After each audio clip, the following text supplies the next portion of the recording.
बिस्मिल्लाहिर्रहमानिर्रहीम। अस्सलामु अलैकुम वरहमतुल्लाहि वबरकातुहू। Dear students of grade 6 English, आज हमारी पहली ऑनलाइन क्लास है और ये आपके सामने जो पेज खुला हुआ है ये आपकी इंग्लिश की बुक का यूनिट 1 और पेज नंबर 1 है।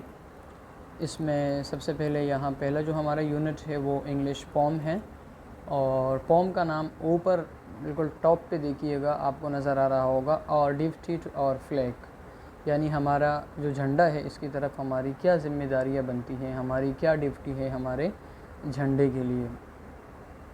और झंडे की तस्वीर भी आपको नज़र आ रही है यहाँ पर। पोम शुरू करने से पहले आपको शायर के बारे में बताते हैं। शायर या पोइट इस नज़म का जो है एडगर एलन गेस्ट है, जो ईडी गेस्ट के नाम से भी जाने जाते हैं। He was an English born American poet.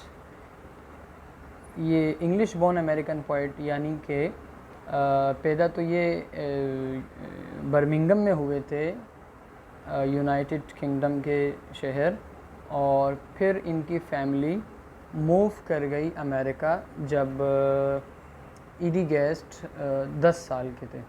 He was popular in the first half of 20th century and became known as the people's poet.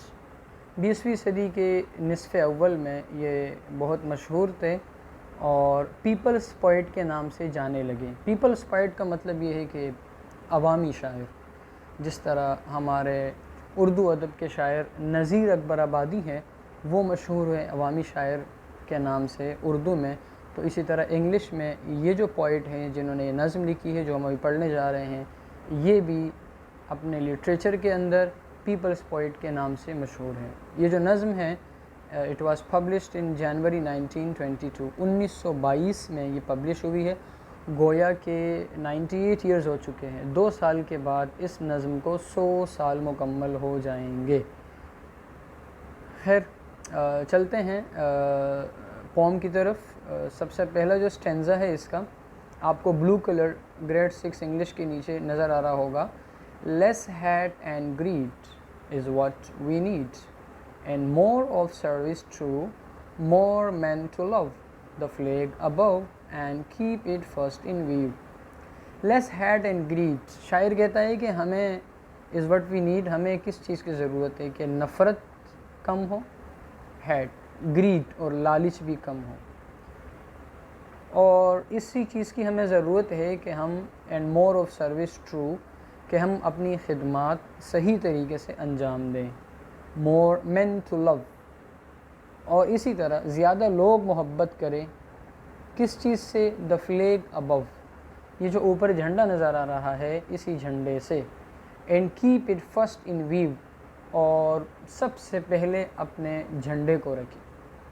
शायर ने ये अपने मुल्क के झंडे के बारे में लिखा था, लेकिन यहाँ हम इसको अपनी नेशन और अपने पाकिस्तानी फ्लैग के हवाले से पढ़ रहे हैं और उस मोहब्बत से इसको सीख रहे हैं कि नफ़रतें कम हों, लालच भी कम है। इन्हीं बातों की हमें ज़रूरत है और हम अच्छे तरीक़े से सच्चाई के साथ खिदमत अंजाम दें और ज़्यादा से ज़्यादा लोग इसी झंडे से मोहब्बत रखें और इसको सबसे पहले रखें। ये पहला स्टेंजा था इस शेर का।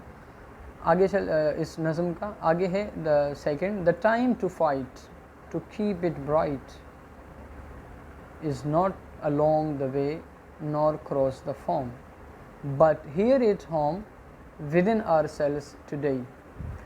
शायर कहता है कि द टाइम टू फाइट, लड़ाई का जो वक्त होता है ना, टू कीप इट ब्राइट, और झंडे को रोशन रखना है हमने, तो is not along the way, ये कोई दूर नहीं है, नॉर क्रॉस द फॉर्म, ना कोई समंदर के झाग के उस पार है। इस झंडे को रोशन रखने के लिए खामखा लड़ाइयों की ज़रूरत नहीं है, न हमें इतने दूर जाने की ज़रूरत है। क्रॉस द फॉर्म कहते हैं झाग को, जो समंदर का झाग होता है। बट हियर एट होम, यहाँ अपने घर से मुराद अपने मुल्क के अंदर, within our self today, कि ख़ुद हम इसको ब्राइट रखने, ख़ुद हम इसको रोशन रखने की कोशिश करें, तो लड़ाइयों की ज़रूरत नहीं है। Third, if that flag be dishonoured, अगर इस झंडे की इहानत की गई, बेतौकीरी की गई, we have done it not the foe, ये हमने किया है, दुश्मन ने नहीं किया है। फो, FOE दुश्मन को कहते हैं।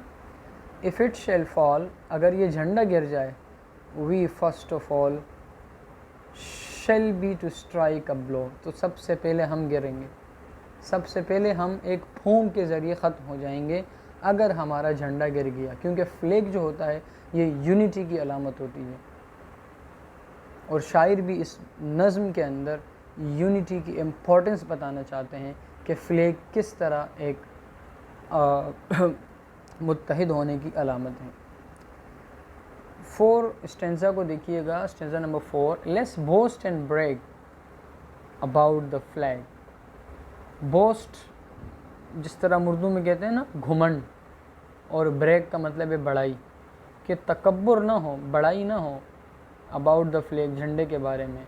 हम तकब्बुर ना करें, गुरूर ना करें, बल्कि more faith in what it means, यानी हमारा जो फेथ है ना वो ज़्यादा होना चाहिए। अगर हम सिंसियर होंगे, इखलास होगा, तो फिर क्या नतीजा निकलेगा? More heads erect, more self respect, तो फिर हमारे बहुत से लोगों के सर ऊंचे होंगे। एरेक्ट की मीनिंग है ऊंचा, वर्टिकल जैसे होता है ना सीधा खड़ा होना, तो हमारे सर सीधे होंगे और ज़्यादा से ज़्यादा सेल्फ रिस्पेक्ट मिलेगी।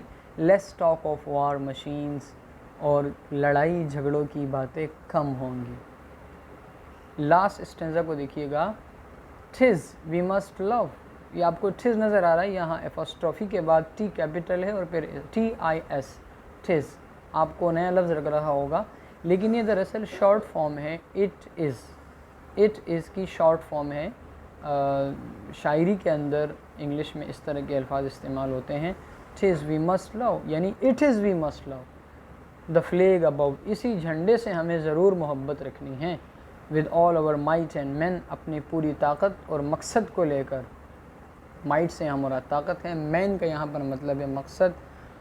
For from our hands not distant lands shall come dishonour's stand, तो फिर ना हमारे हाथों से, अपनों से, और ना दूर दराज यानी ना परायों से इस झंडे पर कोई बेइज्जती का दाग लगेगा। डिसऑनर्स, स्टैंड कहते हैं दाग को। अगर हम अपने झंडे से मोहब्बत रखें, गुरूर और तकब्बुर न करें, फेथ हमारा मजबूत हो और इसको ब्राइट रखने की कोशिश करें, तो फिर हम सब मुत्तहिद भी रहेंगे और हमारे झंडे पर किसी किस्म का बदनामी का दाग नहीं लगेगा। डियर स्टूडेंट्स, आई होप ये वीडियो आपको समझ आ गई होगी।